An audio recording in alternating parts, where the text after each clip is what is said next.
जय हिंद दोस्तों। आज की इस वीडियो में क्या होगा, आपका जो इतिहास का बैच है, हमने कहा था कि इतिहास का बैच क्या हो जाएगा, आ जाएगा आपका इतिहास मतलब हिस्ट्री का बैच आ जाएगा। तो हिस्ट्री का बैच क्या होगा, आ गया है। और इतिहास के बैच में आपको बिल्कुल शुरू से बिल्कुल एंड तक का पढ़ाया जाएगा। बिल्कुल 9 मतलब जब भारत आजाद हुआ था, नेहरू काल तक इसमें पढ़ाया जाएगा आप लोगों को।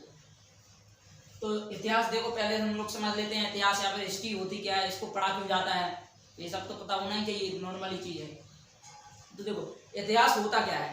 इतिहास मतलब पुराने समय में कई सारे महाराजा आए, उन्होंने कुछ कुछ काम किए हैं, किसी ने कुछ किया, किसी ने कुछ किया।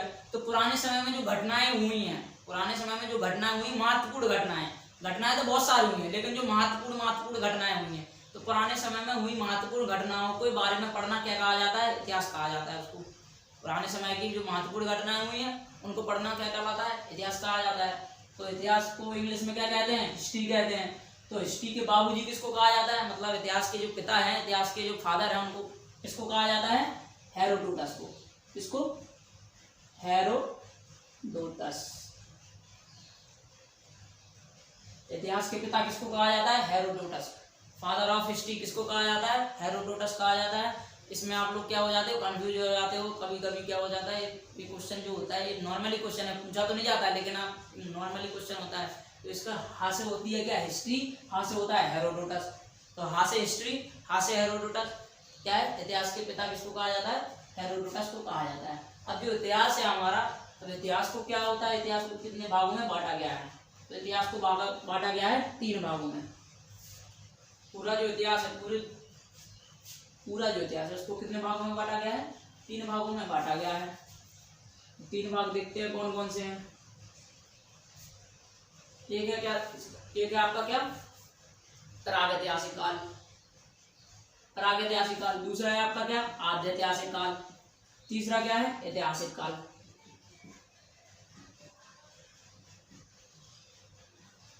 ऐतिहासिक काल एक क्या है, प्रागैतिहासिक काल, एक क्या है, आद्यैतिहासिक काल है, एक क्या है, ऐतिहासिक काल है। देखो इसको इंग्लिश में कहते हैं प्री हिस्ट्री, इस वाले को कहते हैं प्रोटो हिस्ट्री, इसको कहते हैं क्या, हिस्टोरी या फिर हिस्ट्री। मेनली हिस्ट्री इसी को माना जाता है, ऐतिहासिक काल को मेनली हिस्ट्री इसी को माना जाता है। तो प्रागैतिहासिक काल है, जो प्रागैतिहासिक काल में क्या था, बिल्कुल मानव बिल्कुल क्या था, दलिद्र था, बिल्कुल जैसे मान लो कि जानवर जैसा था पूरा मानव। तो प्रागैतिहासिक काल में जो मानव था कैसा था, जानवर टाइप का था। तो इसको जो प्रागैतिहासिक काल है, इसमें मानव क्या था, पढ़ा लिखा तो था नहीं, जानवर के समान रहता था, कहीं पे रह रहा है, जंगलों में रह रहा है, कुछ खा रहा है, कुछ नहीं खा रहा है, पता चला कच्चा मांस खा रहा है। ये सब चीजें किसमें है, प्रागैतिहासिक काल में। तो प्रागैतिहासिक काल में मानव जो था पढ़ा लिखा नहीं था। तो इस काल में क्या है, इतिहास के कालखंड का ऐसा कालखंड जिसमें क्या है, मानव ने ना तो कुछ लिखा है ना तो कुछ पढ़ा गया। जब कुछ लिखेंगे तभी तो कुछ पढ़ेंगे, तो ना तो इसमें क्या है, लिखा गया है ना तो पढ़ा गया है। तो इतिहास के कालखंड का वह कालखंड जिसमें ना तो कुछ लिखा गया है ना तो कुछ पढ़ा गया है, उसको क्या कहते हैं, प्रागैतिहासिक काल कहते हैं। अब देखते हैं क्या, आद्यैतिहासिक काल। आद्य मतलब क्या है, आधा, आद्य मतलब आधा। तो इसमें क्या है, इसमें लिखा तो गया है लेकिन पढ़ा नहीं गया। तो इसमें क्या है, जो आद्यैतिहासिक काल है, इसमें क्या है, लिखा तो गया है लेकिन पढ़ा नहीं गया है, इसको क्या कहते हैं, आद्यैतिहासिक काल। ये पता नहीं क्या क्या लिख के गए हैं, ऐसा लिख के गए हैं, ये अपने आप को ना डॉक्टर जैसा समझते थे। जैसे डॉक्टर नहीं होता है, डॉक्टर कुछ कुछ लिख देता है, समझ में आता है, कुछ थोड़ा बहुत समझ में आता है, थोड़ा बहुत आया समझ में, जितना आया बता दिया, नहीं आया तो ठीक है। तो इसमें क्या है, आद्यैतिहासिक काल में इसमें तो लिखा तो गया है लेकिन क्या है, पढ़ा नहीं है। वो अपनी भाषा में लिख के गए हैं, पूरा उस जमाने के आद्यैतिहासिक काल के जो लोग थे वो अपनी भाषा में लिख के गए हैं। एक होती है क्या, आद्यैतिहासिक काल। आद्यैतिहासिक काल में क्या है, इसमें लिखा भी गया है और पढ़ा भी गया है। क्या है, इसमें लिखा भी गया है और पढ़ा भी गया है। इस वजह से इसको क्या कहा जाता है, मेनली हिस्ट्री किसको माना जाता है, ऐतिहासिक काल को हिस्ट्री माना जाता है मेनली। क्योंकि जिसमें आदमी पढ़ेगा उसका ही तो नॉलेज पता चलेगा आप लोगों को। तो इसमें क्या है, पढ़ा भी गया है और नॉलेज भी है इस बारे में कि इसमें क्या क्या हुआ है, किन किन लोगों ने शासन किया, किन किन राजाओं की क्या क्या व्यवस्थाएं थी, किन किन राजाओं ने क्या क्या बनवाया, कौन सी प्रणाली लाए, कौन से नए नए कर लगाए, कौन से नए नए टैक्स लगाए, ये सब इसमें ऐतिहासिक काल में है। तो मेनली इतिहास किसको मानते हैं हम लोग, ऐतिहासिक काल को मानते हैं। तो इसमें लिखा भी गया है और पढ़ा भी गया है, ठीक है, ऐतिहासिक काल में। अब ऐतिहासिक काल जो है, ऐतिहासिक काल को भी कितने भागों में बांटा है, इसको भी 3-4 भागों में बांटा गया है।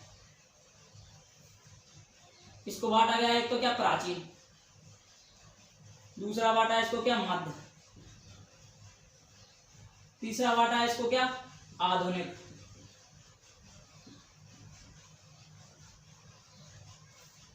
चौथा बांटा गया है इसमें किसको, वर्ल्ड, विश्व इतिहास। तो देखो ऐतिहासिक काल है, ऐतिहासिक काल जो आपको आद्य ऐतिहासिक काल ही पढ़ना है, प्रागैतिहासिक काल पढ़ना है। लेकिन जो आद्य ऐतिहासिक और प्रागैतिहासिक काल है ये क्या है, 4-5 दिन में आपके क्या हो जाएंगे, खत्म हो जाएंगे। जो मेनली पढ़ा जाता है इसको, तो इसमें क्या होता है ज्यादा पढ़ना पड़ेगा, इसका 1-2 महीने, क्या पता है इसका 1-2 महीने बैच चल जाए। तो जो ये आद्य ऐतिहासिक काल और प्रागैतिहासिक काल ये तो जल्दी खत्म हो जाएगा, ये थोड़ा सा ही है। लेकिन जो ऐतिहासिक काल है इसमें क्या, प्राचीन इतिहास भी पढ़ना पड़ेगा, मध्य इतिहास भी पढ़ना पड़ेगा, आधुनिक इतिहास भी पढ़ना पड़ेगा, विश्व इतिहास भी पढ़ना पड़ेगा। प्राचीन काल में, प्राचीन इतिहास में आपको 2000 सालों का इतिहास पूरा पढ़ना पड़ेगा, पूरे 2000 सालों का। ईसा पूर्व चलेगा इसमें, ये सब चलेगा। मध्यकालीन इतिहास में पढ़ने पड़ेंगे आपको क्या, मेनली राजपूत काल से क्या हो जाता है, चालू हो जाता है। कौन सा, मध्यकालीन इतिहास चालू हो जाता है राजपूत काल से। इसमें राजपूत काल आएगा आपका, दिल्ली सल्तनत आएगी, मुगल काल आएगा, ये सब आएंगे किसमें, मध्यकालीन इतिहास में आएंगे। और जो आधुनिक इतिहास है, आधुनिक इतिहास में आते हैं क्या, अंग्रेज वगैरह आ जाते हैं। अंग्रेज कब आए, फ्रांसीसी कब आए, इन लोगों ने क्या किया, 1857 की क्रांति, ये सब किस में आ जाते हैं, आधुनिक काल में। गांधी जी आ जाते हैं इसी में, आधुनिक काल में। अब जो आधुनिक काल के बाद जो होता है, आधुनिक काल के बाद हमारा भारत क्या हो गया था, आजाद हो गया था। तो आजाद हो गया था, तो इसमें एक भाग और भी आता है, इसमें इसी का बाईपास एक भाग आता है क्या, नेहरू काल। नेहरू काल, तो नेहरू काल जो है किसके बाद आता है, आधुनिक काल के बाद आता है। कौन सा काल, नेहरू काल। नेहरू काल कब से चालू होता है, नेहरू काल 1947 के बाद क्या हो जाता है, चालू हो जाती है। जब भारत को क्या मिल गई थी, आज़ादी मिल गई थी, तो उसके बाद क्या होता है, नेहरू काल आपका चालू हो जाएगा। तो वो नेहरू काल तो उसमें आपको पढ़ाया जाएगा। जब आधुनिक भारत ऐसे खत्म होगा ना, तो आपको क्या पढ़ाएगा, नेहरू काल भी पढ़ाएगा। फिर पढ़ना पड़ेगा आपको क्या, विश्व मतलब क्या, पूरे वर्ल्ड की हिस्ट्री।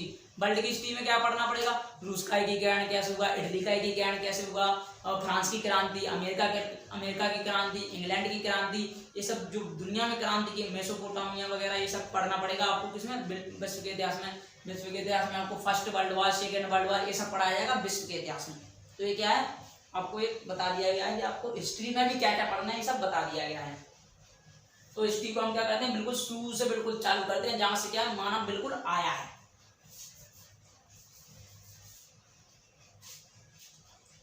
ठीक है। प्रागैतिहासिक काल, प्रागैतिहासिक काल हमने बताया कि इसमें ऐसा मानव क्या था, बिल्कुल दलिद्र था, इसमें बिल्कुल कुछ भी नहीं जानता था, कुछ भी नहीं। उसका एकमात्र उद्देश्य था क्या करना, पेट भरना, एकमात्र उद्देश्य था। इसमें इतिहास के कालखंड का ऐसा कालखंड जिसमें ना तो कुछ लिखा गया, ना तो कुछ पढ़ा गया है, उसको क्या कहा जाता है, प्रागैतिहासिक काल कहा जाता है। इसको क्या कहा जाता है, स्टोन एज भी कहा जाता है। स्टोन एज, स्टोन मतलब क्या होता है, पाषाण या पत्थर। पाषाण काल भी कहा जाता है किसको, प्रागैतिहासिक काल को क्या कहा जाता है, पाषाण काल भी कहा जाता है। अब पाषाण, इसमें क्यों इसको पाषाण काल इसलिए कहा जाता है क्योंकि पुराने समय में जो मानव था, मानव ज्यादातर डिपेंड रहता था किस पे, पत्थरों पर। पत्थरों के हथियार बनाता था, पत्थरों की चट्टानों में रहता था वो।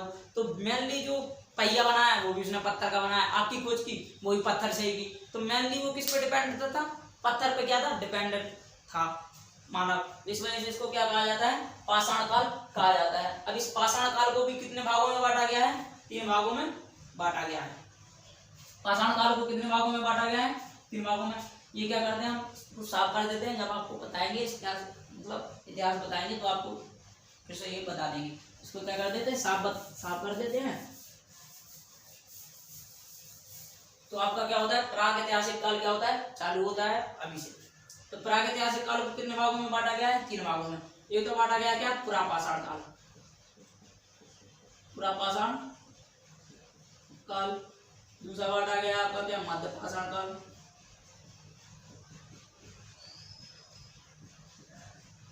तीसरा बांटा गया आपका क्या, नवपाषाण काल।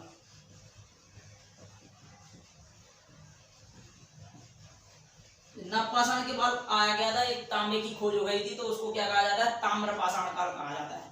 ताम्रपाषाण।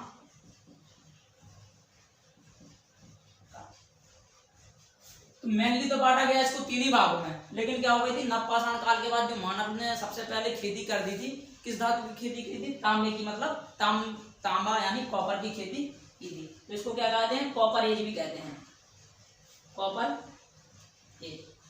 मेनली इसमें किसकी खेती हुई थी, कॉपर की खोज हुई थी इसमें, तो इसको क्या कहते हैं, कॉपर एज भी कहते हैं। अब देखते हैं पुरापाषाण काल। पुरापाषाण काल जो है प्रागैतिहासिक काल से भी, मतलब प्रागैतिहासिक जो काल है उस प्रागैतिहासिक काल में भी सबसे पुराना समय है, उसको क्या कहा जाता है, पुरापाषाण काल। जब बिल्कुल मानव बिल्कुल दलित-दर था, कुछ नहीं था मानव, बिल्कुल जानवर, 50% जानवर था और 50% क्या था, मानव था इसमें प्रागैतिहासिक काल में। तो पुरापाषाण काल में जो मानव था वो कैसा था, खानाबदोश, खानाबदोश या फिर संग्राहक, खानाबदोश था। और क्या करता था, आखेटक करता था, आखेटक मतलब शिकार। जो पुराने समय में मतलब पुरापाषाण काल में मानव जो था, मानव क्या था, खानाबदोश था। खानाबदोश उसका एक ही काम था, फिर उसको क्या करना, अपना पेट भरना है, पेट भरना, अपना पेट भरा उसका, फिर क्या हुआ, सो गया, कुछ किया, कुछ इधर गया उधर गया, पेड़ पत्ते जो फल हुए फल का किया, और क्या करना, शिकार करना। तो शिकार से जो शिकार किया उसने, शिकार जो किया होगा वो खाएगा। तो उसका मेनली काम क्या था, खाना खाना था, और खाना जो स्टोरेज भी करके रखता था वो थोड़ा।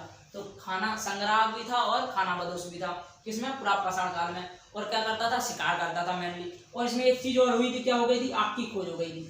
किसकी खोज, मेनली इसमें किसकी खोज हुई थी, आग की खोज। जो मानव जो था, मानव के द्वारा सबसे बड़ी जो खोज थी उस समय पे, कौन सी खोज थी, आग की खोज। मानव ने पुरापाषाण काल में ही किसकी खोज कर दी थी, आग की खोज कर दी। वो भी कैसे कर दी थी, गलती से कर दी थी। गलती से मतलब ऐसे ही उसने पत्थर रगड़ के देखे तो क्या हो गया, इसमें आग लग गई। तो मानव के द्वारा उस समय पे सबसे बड़ी खोज थी कौन सी, आग की खोज। तो अभी भी आग का बहुत ज्यादा यूज होने लगा था। फिर उसके बाद जो वो मानव थे जो कच्चा मांस खाते थे, तो पका हुआ जो पका के खाने लगे, पका के खाया उन लोगों ने, तो उनको स्वाद में थोड़ा अच्छा लगा, तो क्या होने लगी, आग से क्या होने लगे, बहुत ज्यादा वो आग का यूज करने लगे। अभी भी क्या होता है, आग का हर एक चीज में यूज होता है। जो अभी रॉकेट वगैरह उड़ाए जाते हैं, तो रॉकेट में भी आग का यूज होता है। मिसाइलें चल रही हैं, ट्रेन चल रही हैं, ट्रेन में जो पुराने समय में ट्रेनें चलती थी, तो क्या था, ये पुरापाषाण काल। पुरापाषाण काल में सबसे बड़ी खोज क्या थी, आग की खोज। ये क्या है, मध्यपाषाण काल। मध्यपाषाण काल में क्या हो गया, मानव थोड़ा क्या होने लगा, सब होने लगा, मानव के अंदर थोड़ी थोड़ी समझ आने लगी। तो मानव के अंदर थोड़ी थोड़ी समझ आने लगी, तो उसमें उस समय में जो हथियार थे, जो हथियार का यूज करता था पहले मानव, तो पुरापाषाण काल में जो बड़े बड़े हथियार बनाता था, बहुत बड़े बड़े हथियार बनाता था, उसमें मानव को क्या होती थी, दिक्कत होती थी, शिकार करने में दिक्कत होती थी। तो इसमें क्या करने लगा, उन्होंने छोटे हथियारों का यूज करने लगा। छोटे हथियारों का यूज किसमें करने लगा, मध्यपाषाण काल में मानव करने लगा। और इसमें एक चीज और की, इन लोगों ने क्या, अंत्योष्टि कार्यक्रम, अंत्योष्टि, अंत्योष्टि कार्यक्रम या फिर अंतिम संस्कार,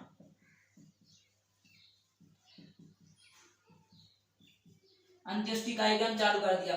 जो अंतिम संस्कार होता है, जो हिंदू धर्म होता है, हिंदू धर्म में कितने संस्कार होते हैं, 16 संस्कार होते हैं, जिसमें से एक क्या होता है, अंतिम संस्कार होता है। तो मानव ने अंतिम संस्कार की व्यवस्था कब से चालू की है, मध्यपाषाण काल से चालू की है। कौन सी व्यवस्था, अंतिम संस्कार की व्यवस्था। जो इससे पहले जो पुरापाषाण काल था, पुरापाषाण में लोग मर जाते थे, उनके जो पूर्वज थे, उनके पूर्वज मर जाते थे, तो उनको दफनाया नहीं दफनाया, कहीं पे डले हैं, मर गए, डले हैं कहीं पे, तो उसमें ये सब होता था। लेकिन जो मध्यपाषाण काल आया, उसमें क्या हो गया, मानव को इतनी थोड़ी समझ आने लगी कि हमारे जो पूर्वज जो खत्म हो रहे हैं, मर रहे हैं, उन्हें क्या करना चाहिए, उनका दाह संस्कार करना चाहिए, उनका अंतिम संस्कार करना चाहिए, उनके विधि के हिसाब से। तो अंतिम संस्कार, अंत्येष्टि कार्यक्रम कब से चालू हो गया, मध्यपाषाण काल से चालू हो गया। मध्यपाषाण काल में लोग क्या थोड़े बहुत वो सब होने लगे थे। इसके बाद जो आया वो कौन सा है, नवपाषाण काल। नवपाषाण काल में जो मानव था और भी ज्यादा थोड़ा समझदार होने लगा। तो नवपाषाण काल में क्या होने लगा, वो एक जगह पे स्थायी आवास रहने लगा। पहले जो मानव था कहीं कहीं पे घूमता रहता था, आज यहाँ पे रह रहा है, कल वहां पे रह रहा है, और कहीं पे रह रहा है, जहाँ पे उसको उसके प्रकार से क्या अच्छा वातावरण जहाँ पे उसको मिल जाता था, वो वहीं पर रहना चालू कर देता था। लेकिन जो नवपाषाण काल आया, नवपाषाण काल में वो एक जगह पे रहने लगा, स्थायी आवास बना के रहने लगा। और क्या करने लगा, मकानों में रहने लगा, मकानों में रहने लगा। मकानों में रहने के बाद क्या करने लगे, उसने खेती की, सबसे पहले खेती करने लगा। तो खेती सबसे पहले मानव ने कब से चालू की, नवपाषाण काल में। खेती का ये वाला क्वेश्चन क्या ज्यादा पूछा जाता है। तो मानव ने खेती सबसे पहले कौन से काल से चालू की, नवपाषाण काल में। अब खेती करेगा तो खेती में कुछ ना कुछ उगाएगा, तो कुछ ना कुछ उगाएगा, तो रखेगा भी किसी चीज में, तो क्या करने लगा, मनका का यूज किया, मनके का क्या कर दिया, आविष्कार कर दिया। मन का मतलब बर्तन, मिट्टी के बर्तन उस समय पे क्या करने लगा, उसका बनाने लगा। और क्या करने लगा, कुत्ता, जो उस समय पे जो मानव ने सबसे पहला अपना पालतू जानवर पाला था, किसको पाला था, कुत्ते को पाला था। तो मानव के द्वारा पाला जाने वाला प्रथम सबसे पहला जानवर कौन सा था, कुत्ता था। तो मानव ने कुत्ता कौन से काल से पाला, नवपाषाण काल से। कौन से पाषाण काल से, नवपाषाण काल से। और इसमें नवपाषाण काल में सबसे बड़ी जो खोज हुई थी, किसकी खोज हुई थी, पहिए की खोज हो गई थी। किसकी खोज, पहिए की खोज। अब जो पहिए की खोज हो गई थी, तो पहिए की खोज से क्या करना था, उसको खेती करेगा, खेती करके कुछ ना कुछ उगाएगा, कुछ ना कुछ उगाएगा, तो ऐसा तो है नहीं एक जगह पर रहेगा, कहीं कहीं पे जाके बेचेगा। तो जो खेती पहिए का आविष्कार किया था उसने क्या, बैलगाड़ी वगैरह बनाने लगा, बैलगाड़ी बनाने की वजह से पहिए का आविष्कार तो हो ही गया था। वो कहीं कहीं पे जाके अपना क्या करता था, अपना व्यापार वगैरह करता रहता था।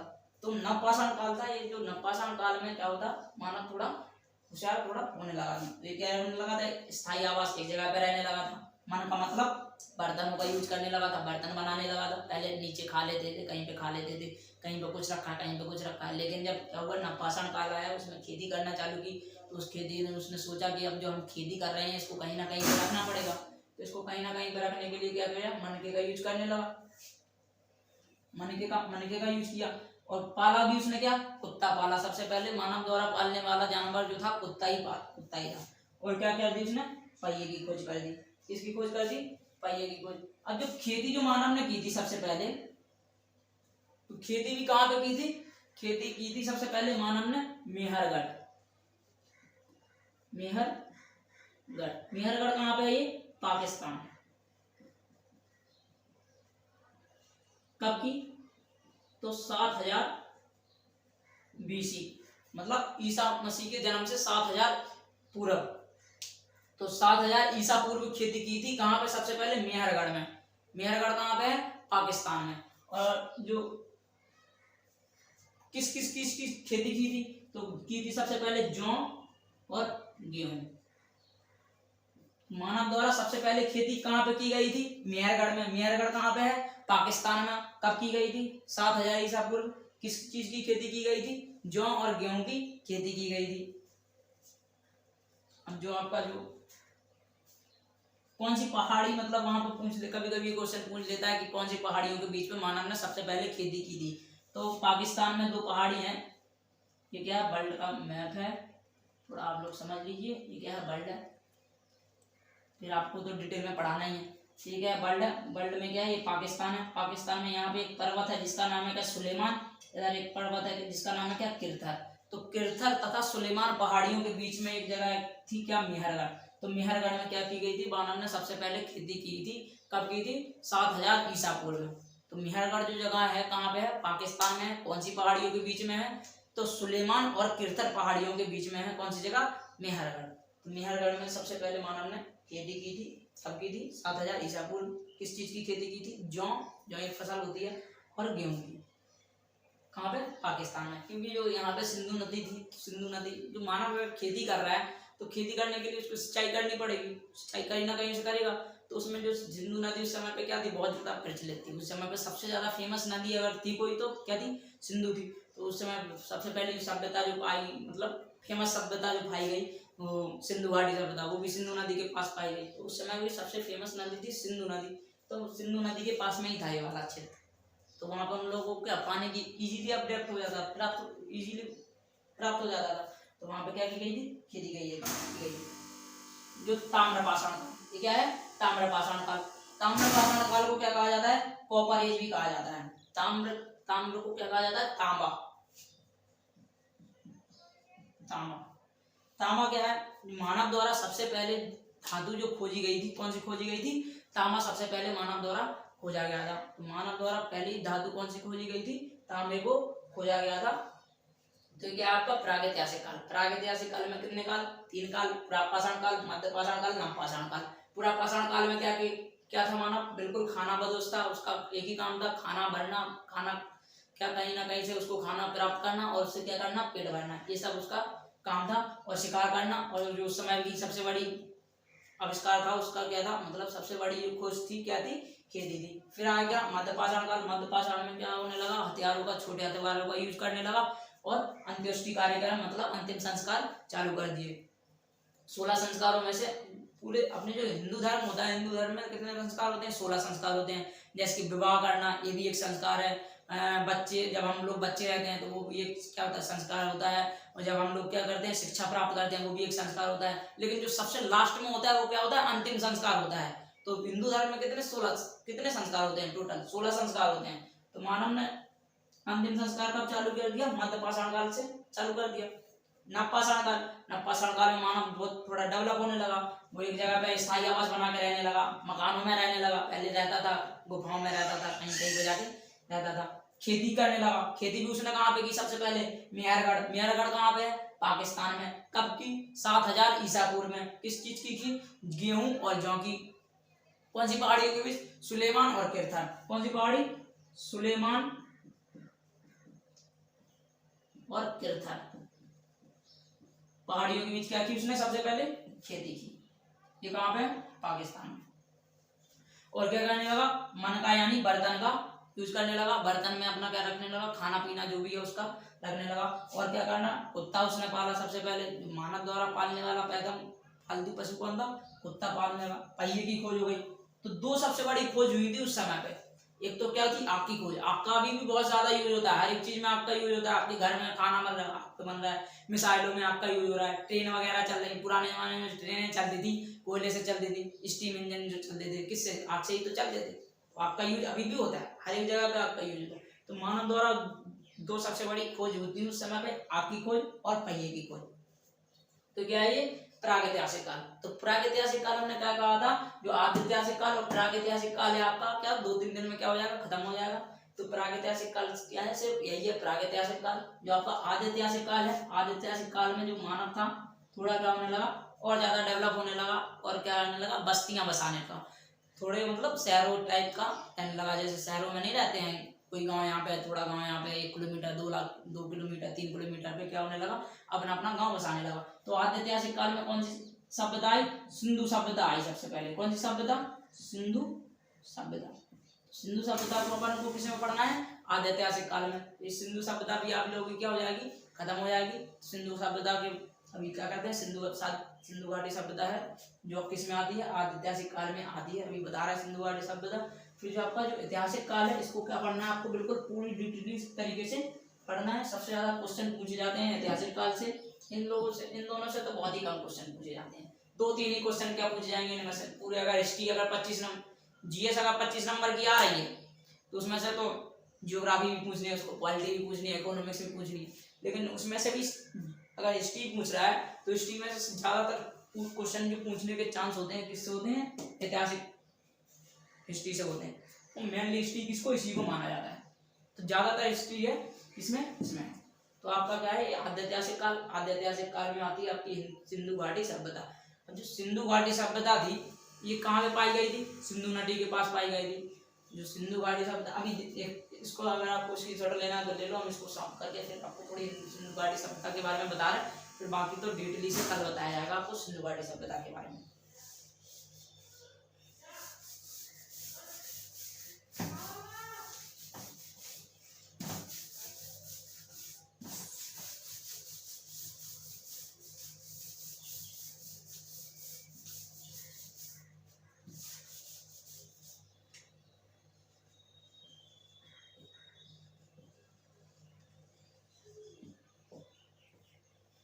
देखते हैं सिंधु घाटी सभ्यता। सिंधु घाटी सभ्यता, इसको नाम जो है सिंधु घाटी सभ्यता ही क्यों पड़ा, कुछ और भी पढ़ सकता था।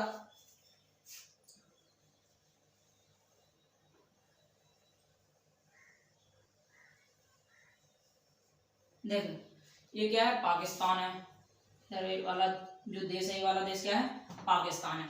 तो यहाँ पे एक झील है, कौन सी झील है, मानसरोवर झील। मानसरोवर झील से कौन सी नदी निकलती है, सिंधु नदी निकलती है। तो ये सिंधु नदी निकलती है, कहाँ पे चली जाती है, पाकिस्तान में जाके चली जाती है। तो पाकिस्तान की सबसे बड़ी नदी कौन सी है, सिंधु नदी है। निकलती तो इससे एक ब्रह्मपुत्र भी नदी है और सतलज नदी भी निकलती है, लेकिन मेनली जो है इसमें सिंधु नदी क्या है, ज्यादा मोस्ट है। तो जो सिंधु घाटी सभ्यता थी, ज्यादातर इसके जो ज्यादातर गांव जो थे किसी ना, जो पहले जमाने में अगर लोग जो बसते थे किसी ना किसी नदी के पास ही बसते थे। नदी के पास वो इसलिए बसते थे क्योंकि उसको पानी पीने के लिए चाहिए, सिंचाई के लिए चाहिए पानी, तो उनको कहीं ना कहीं से क्या पानी की जरूरत पड़ेगी। तो ज्यादातर कहाँ पे बसते थे, नदियों के किनारे बसते हैं। आज भी आप लोग देख लीजिए एग्जाम्पल के तौर पर, बड़े बड़े जो शहर होंगे किसी ना किसी नदी के किनारे बसे होंगे। जैसे दिल्ली है तो यमुना नदी के किनारे बसा है, कानपुर गंगा नदी के किनारे बसा है, पटना है, पटना आपका गंगा नदी के किनारे बसा है। तो जो शहर बसते थे ज्यादातर कहाँ पे, नदियों के किनारे ही बसते थे। तो उस समय पे जो सिंधु घाटी सभ्यता थी, सिंधु घाटी सभ्यता में कई सारे जगह पाई गई, कई सारे क्या पाए गए, गांव पाए गए, जगह पाए गए, लोथल पाए गए, कालीबंगा पाया गया, ये सब रोपड़ वगैरह ये सब चीजें पाई गई। ठीक है, लेकिन ये ज्यादातर जो भी जगह थी ये कहाँ पे पाई गई थी, सिंधु नदी के पास पाई गई थी। और ये यहाँ पे कई सारी नदियां निकलती थी, ब्यास नदी निकलती थी, झेलम नदी निकलती थी, ब्यास झेलम रावी सतलज ये सब नदी निकलती थी। तो जो ये नदियां थी झेलम चनाब रावी सतलज ब्यास, ये जो पांचों नदियां थी मेनली जहाँ लास्टली इनका दी एंड कहाँ होता था, सिंधु नदी में होता था। तो जो जैसे हड़प्पा था, हड़प्पा कौन सी नदी के किनारे, ब्यास रावी नदी के किनारे था। तो जो रावी नदी के किनारे भले ही हड़प्पा था, हड़प्पा रावी नदी के किनारे, लेकिन जो रावी नदी जो एंड लास्टली दी एंड करती थी कहाँ पे, सिंधु नदी में। तो मेनली कहीं ना कहीं पे किस में जाके मिलती थी, सिंधु नदी में जाके मिलती थी। तो इस वजह से इसको क्या कहा जाने लगा, सिंधु घाटी सभ्यता कहा जाने लगा। क्यों कहा जाने लगा, क्योंकि इसमें जो नदियां पाई जाती थी वो नदियां कहाँ पे लास्ट में डी एंड करती थी, सिंधु नदी में डी एंड करती थी। और जो यहाँ की जो सिंधु घाटी सभ्यता है, इस सिंधु घाटी सभ्यता का जो सबसे उत्तर का जो सबसे ऊपरी जो नॉर्थ में पाया गया, कौन सा पाया गया था, मांडा पाया गया था, जो कि कहाँ पे है, जम्मू कश्मीर में पाया गया था। जो सबसे इसका पश्चिमी पॉइंट था, मतलब वेस्टर्न पॉइंट था, ये क्या था, सुतका गंडो। सुतका गंडो कहाँ पे, पाकिस्तान में। जो इसका सबसे दक्षिणी भाग था, साउदर्न पार्ट था, साउदर्न जो गांव था जो वो कहाँ पे पाया गया था, दायमाबाद। दायमाबाद कहाँ पे था, महाराष्ट्र में। और एक जो सबसे ईस्टर्न पार्ट था, सबसे ईस्टर्न पार्ट कहाँ पे पाया गया था, सबसे पूर्वी भाग वो पाया गया था आपका यूपी के मेरठ के पास पाया गया था। तो ये जो सिंधु घाटी सभ्यता थी ये कैसी थी, त्रिभुजाकार थी, लगभग क्या थी, त्रिभुजाकार। तो इसको कहा जाता है त्रिभुजाकार सभ्यता कहा जाता है। त्रिभुजा क्या थी, ये सभ्यता थी सिंधु घाटी सभ्यता। जैसे अपना भारत है तो भारत क्या है, चतुष्कोणीय है, एक रेखा ये हो गई, एक रेखा ये हो गई, एक ये हो गई, एक हो गई।